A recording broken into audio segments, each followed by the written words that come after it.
There's no feeling more intense than starting over. If you deleted your homework the day before it was due, as I have, or if you left your wallet at home and you have to go back after spending an hour in the commute. If you won some money at the casino and then put all your winnings on red but it came up black. If you got your best shirt dry cleaned before a wedding and then immediately dropped food on it. If you won an argument with a friend and then later discovered that they just returned to their original view. Starting over is harder than starting up. If you're not ready for that, like if you've already had a bad day, then what you're about to go through might be too much. Feel free to go away and come back. I'll be here. Alright, thanks for coming with me on this trip. I'll understand if you have to take a break at any point. Just find a safe place to stop and quit the game. Don't worry, I'll save your progress, always, even your mistakes. This game is a homage to a free game that came out in 2002 titled Sexy Hiking. The author of that game was Jazuo, a mysterious Czech designer who was known at the time as the father of B games. And B games are rough assemblages of found objects. Designers slap them together very quickly and freely, and they're often too rough and unfriendly to gain much of a following. They're built more for the joy of building them than as polished products. In a certain way, Sexy Hiking is the perfect embodiment of a B game. It's built almost entirely out of found and recycled parts, and it's one of the most unusual and unfriendly games of its time. In it, your task is simply to drag yourself up a mountain with a hammer. And that act of climbing, in the digital world or in real life, has certain essential properties that give the game its flavor. No amount of forward progress is guaranteed. Some cliffs are too sheer or too slippery. And the player is constantly, unremittingly in danger of falling and losing everything. Anyway, when you start Sexy Hiking, you're standing next to this dead tree that blocks the way to the entire rest of the game. It might take you an hour to get over that tree, and a lot of people never got past it. You prod and you poke at it, exploring the limits of your reach and your strength, trying to find a way up and over. And there's a sense of truth in that lack of compromise. Most obstacles in video game worlds are fake. You can be completely confident in your ability to get through them once you have the correct method or the correct equipment or just by spending enough time. In that sense, every pixelated obstacle in Sexy Hiking is real. The obstacles in Sexy Hiking are unyielding, and that makes the game uniquely frustrating. But I'm not sure Jazuo intended to make a frustrating game. The frustration is just essential to the act of climbing, and it's authentic to the process of building a game about climbing. A funny thing happened to me as I was building this mountain. I'd have an idea for a new obstacle, and I'd build it, test it, and it would usually turn out to be unreasonably hard. But I couldn't bring myself to make it easier. It already felt like my inability to get past the new obstacle was my fault as a player rather than as a builder. Imaginary mountains build themselves from our efforts to climb them, and it's our repeated attempts to reach the summit that turns those mountains into something real. When you're building a video game world, you're building with ideas, and that can be like working with quickset cement. You mold your ideas into a certain shape that can be played with, and in the process of playing with them, they begin to harden and set until they're immutable, like rock. And at that point, you can't change the world, not without breaking it into pieces and starting fresh with new ideas. For years now, people have been predicting that games would soon be made out of prefabricated objects, bought in a store and assembled into a world. And for the most part, that hasn't happened, because the objects in the stores are trash. I don't mean they look bad or that they're badly made, although a lot of them are. I mean they're trash in the way that food becomes trash as soon as you put it in the sink. Things are made to be consumed and used in a certain context, and once the moment is gone, they transform into garbage. In the context of technology, those moments pass by in seconds. Over time, we've poured more and more refuse into this vast digital landfill that we call the internet. It now vastly outnumbers and outweighs the things that are fresh and untainted and unused. When everything around us is cultural trash, trash becomes the new medium, the lingua franca of the digital age. You can build culture out of trash, but only trash culture. B games, B movies, B music, B philosophy. Maybe this is what digital culture is. A monstrous mountain of trash, the ash heap of creativity's fountain. A landfill with everything we ever thought of in it. Grand, infinite, and unsorted. There's 3D models of breakfast, Gen X's fanfic novels, scan magazines, green screen Shia LaBeouf, banned snuff scenes on Live Leak.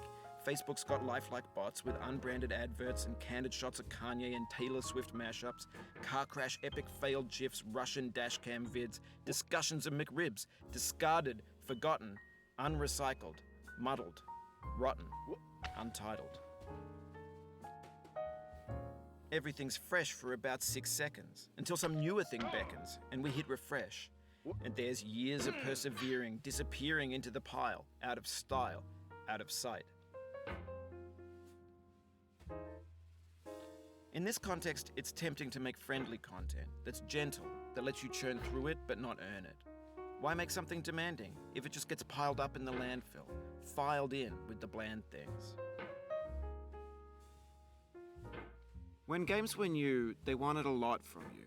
Daunting you, taunting you, resetting and delaying you. Players played stoically. Now everyone's turned off by that. They want to burn through it quickly, a quick fix for the fickle, some tricks for the clicks of the feckless. But that's not you, you're an acrobat. You could swallow a baseball bat.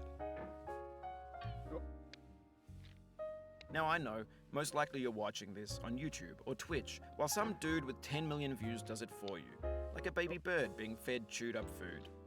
That's culture too.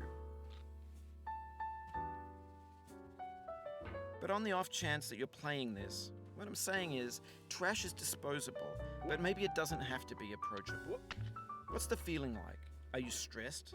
I guess you don't hate it if you got this far. Feeling frustrated? It's underrated. An orange is sweet, juicy fruit locked inside a bitter peel. That's not how I feel about a challenge. I only want the bitterness. It's coffee. It's grapefruit. It's licorice. It feels like we're closer now. Composer and climber, designer and user. You could have refused, but you didn't. There was something in you that was hidden, that chose to continue. It means a lot to me that you've come this far, endured this much. Every wisecrack, every insensitivity, every setback you've forgiven me is a kingly gift that you've given me. We have the same taste, you and I. It's not ambition, it's ambition's opposite. An obdurate mission to taste defeat. You'll feel bad if you win, so I put this snake in for you.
Have you thought about who you are in this? Are you the man in the pot, Diogenes? Are you his hand? Are you the top of his hammer? I think not. Where your hand moves, the hammer may not follow, nor the man, nor the man's hand.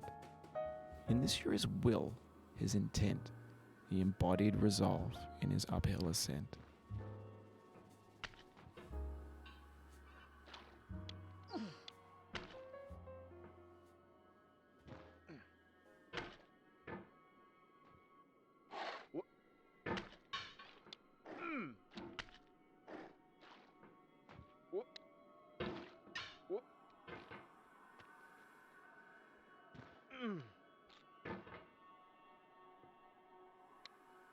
Now, you've conquered the ice cliff, the platforms, the church, and the rectory, the living room and the factory, the playground, construction site, the granite rocks, and the lakeside.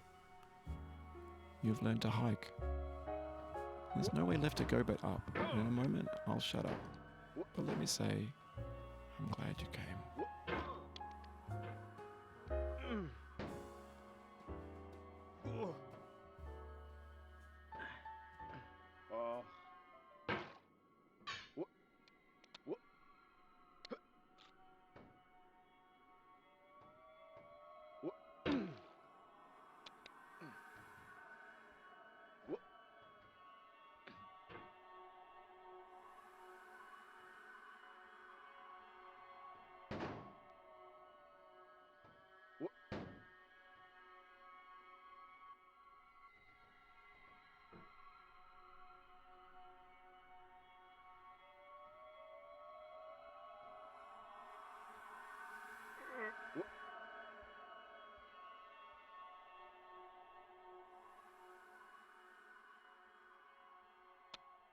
I dedicate this game to you, the one who came this far. I give it to you with all my love.